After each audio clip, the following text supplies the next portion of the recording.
And we're close to the finish here, the finish line. I did want to mention that there's over 400 registrations for this event today in the hybrid format. You know, NCRA did some surveys. People wanted to have an in-person event, and then the way the Omicron broke, we wanted to have a flexible system. So we had about 125, I think, in person. Courageous people came down here to look at each other in person. And then the other 250 or so that sat at or near your computer all day, we appreciate you as well. The next speaker is Andrew de los Santos. Andrew is the Zero Waste Supervisor of Race to Zero Waste. He has over 5 years experience in zero waste operations and management. At Race to Zero Waste, he acts as the project lead for zero waste pop-ups, waste audits, and zero waste facilitation projects. He also assists with waste diversion data tracking, marketing, public relations, content development, and social media management in the Bay Area. Mr. De Los Santos holds a Master of Science in Sustainability from Arizona State and is true zero waste certified. He's going to talk to us about a project at Dolores Park in San Francisco.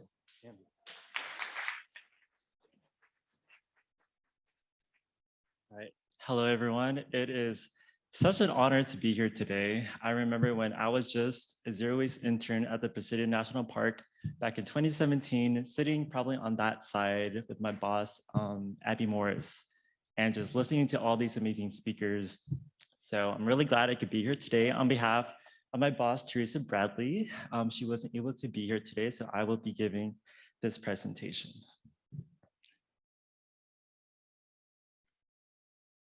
Okay, zero waste love story.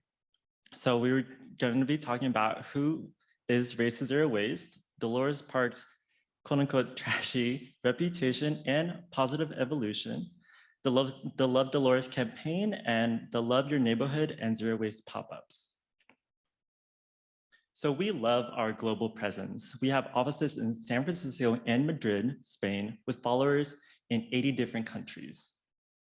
So Race to Zero Waste is a women fund founded and run 501c environmental nonprofit dedicated to reducing the consumption of single-use plastics, implementing reuse, reducing waste, and promoting an equitable circular economy. We love to collaborate with other nonprofits, NGOs, for-profit firms, and local government agencies. Oops. So our mission is to instill zero waste solutions and support effective alternatives to single-use disposable upstream and downstream through community-centered education. So this is a really cute family that we bumped into in Dolores Park. We're doing a little zero waste pop-up and just educating folks on how to dispose of their waste and doing some survey questions. And as a thanks, we gave them a cool stainless steel pint cup, so just to promote some reuse. All right, so grants, volunteer, and fee-for-service programs that we do include outreach and technical assistance, zero waste pop-ups, like maybe we'll do a cleanup at Ocean Beach, zero waste facilitation and audits. So I actually just came from an SB 1383 audit at Recology, 501 Tunnel, and Pier 96. That's why I was kind of late today. I had like dirt on my face and I was like, okay, I gotta get ready to present. Community cleanups and workshops, online campaigns and hybrid events, such as our Zero Waste Action Month. So this is a little example of what we put on our social media. Zero waste education and blog posts, we do that also. And then facilitating reusables through coalition building. So tomorrow night, actually, we're hosting the Wild and Scenic Film Festival at Park Chalet in San Francisco. It's a hybrid event, so you can come in person or join us online if you're into sustainability films. And all of our info is on our social media at Race to Zero Waste on Facebook, Instagram, LinkedIn, Twitter, etc. Okay, Dolores Park and the problem. So raise your hand if you've been to Dolores Park in San Francisco. Wow, okay. So do you guys remember how it looked like back in like 2013, 2015 when there were waste bins everywhere and there was trash everywhere? So there was a program that we partner with. They're called Love Dolores. And one time a little girl came up to our station because there was a Love Dolores sign. And she asked us, who is Dolores and why we love her so much? So Dolores is Dolores Park, named after Mission Dolores. And between 2013 and 2015, there was actually a huge trash problem. So it went under a complete renovation back in 2017. And during the renovations, they actually moved all the trash bins. So there's none in the center of the park, but there are a lot along the perimeter. So where colleges can easily access it and they can be serviced more frequent versus the middle of the park, which is very hard to access. And during the ongoing trash issues, Raccoon Park decided to conduct a waste audit.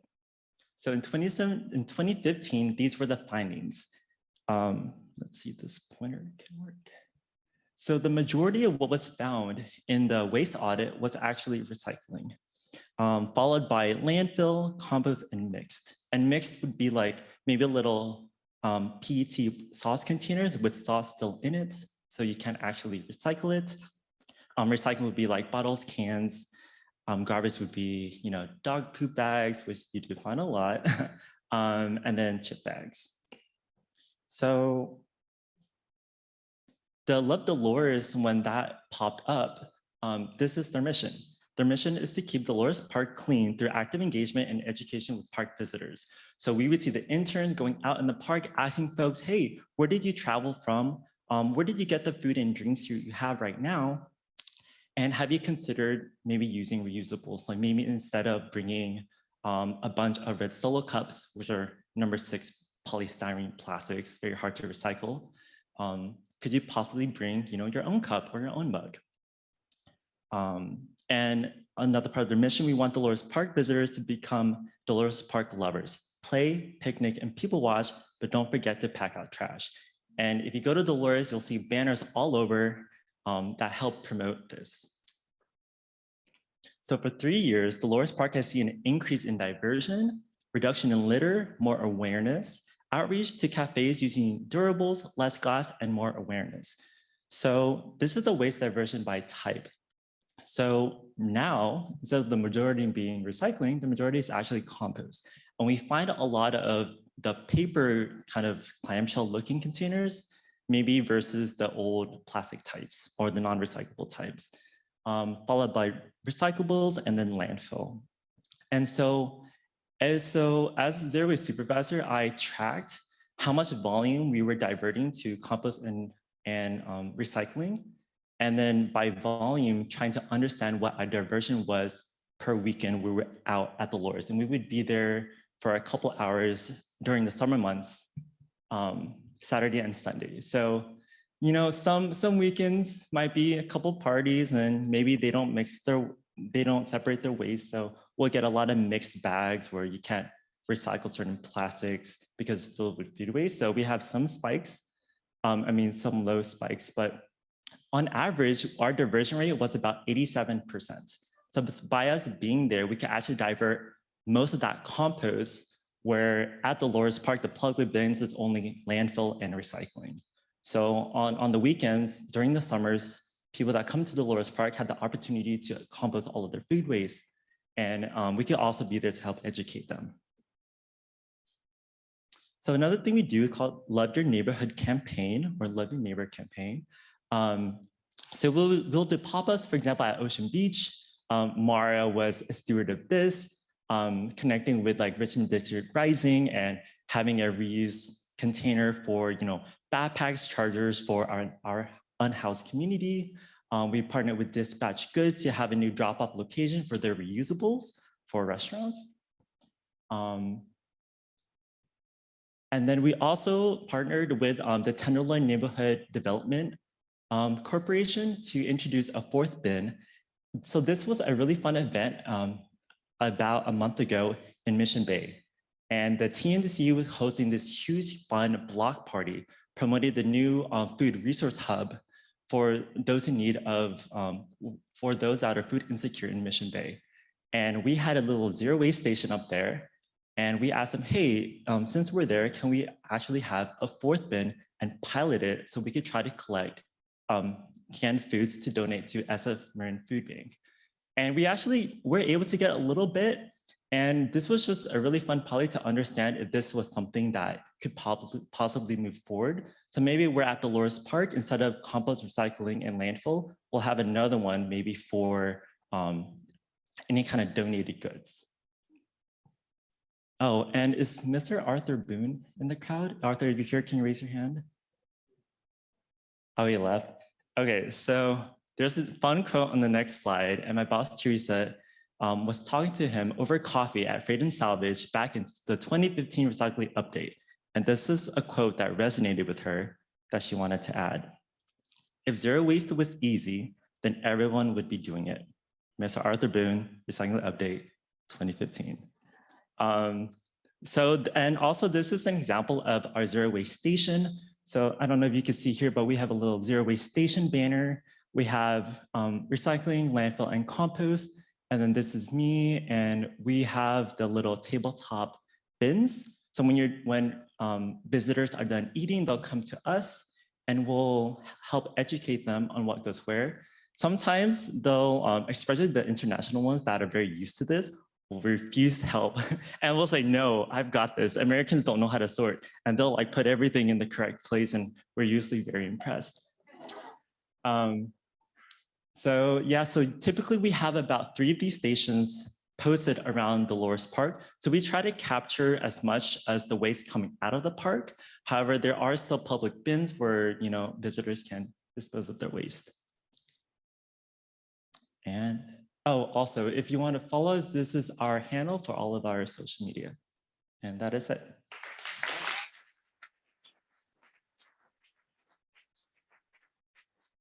Very interesting. Any questions out there? Got one here.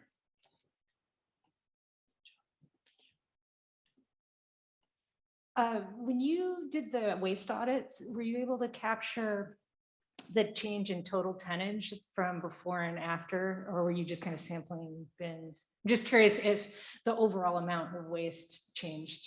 Yes, so that waste audit was done back in 2015 before I was with Versus Zero Waste, so I don't know the answer to that, but they do have a report posted somewhere. So I'll try to get that information, but there is a report with all of the methodology and all of the pictures. Yes. And I would just wonder if it didn't change because during the pandemic, the parks got used so much more that you might not be able to see that dip in, associated with reusables, because there's now everybody's going to the park because they can't leave and they got to stick local. But my question for you was kind of related to that. What were the changes that you see after the pandemic hit? Because I know you had to you stopped sorting for a while and you were just doing education. Can you talk about how the pandemic affected your work in the park? So despite the pandemic, we were still there. We would always have masks, and I would say definitely the amount of people were less. So we were able to have maybe longer conversations with folks, whereas before it was probably mainly sorting because people would just keep coming and we can't really talk to everyone. So I would say because of the pandemic, we've had more quality type of conversations that will hopefully help drive behavior change. In terms of the types of material, I don't really know if the pandemic has changed maybe the composition of the waste, but I would say that we've had a lot of really great conversations with folks. So Hold your question, Kevin. David, do you have anything from viewers at home? Okay, go, Kevin.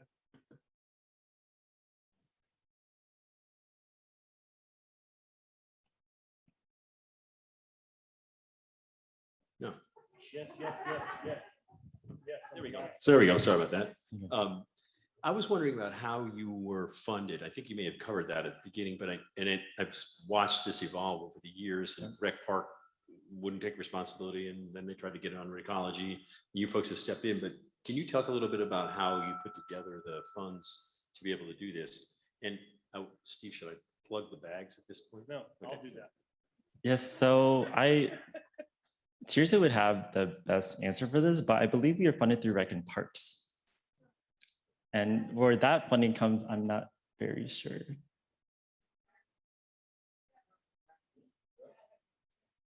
Or San Francisco Department of the Environment, is that what I'm hearing? Okay, thank you. You get regular paychecks, right? Yes. I think we might wrap it there. Okay, also, if anybody would like to volunteer for our Love Dolores Park campaigns during the summers, we're always looking for volunteers and we always love working with volunteers. So you can always reach out to us on our socials. Thank you. Thanks a lot.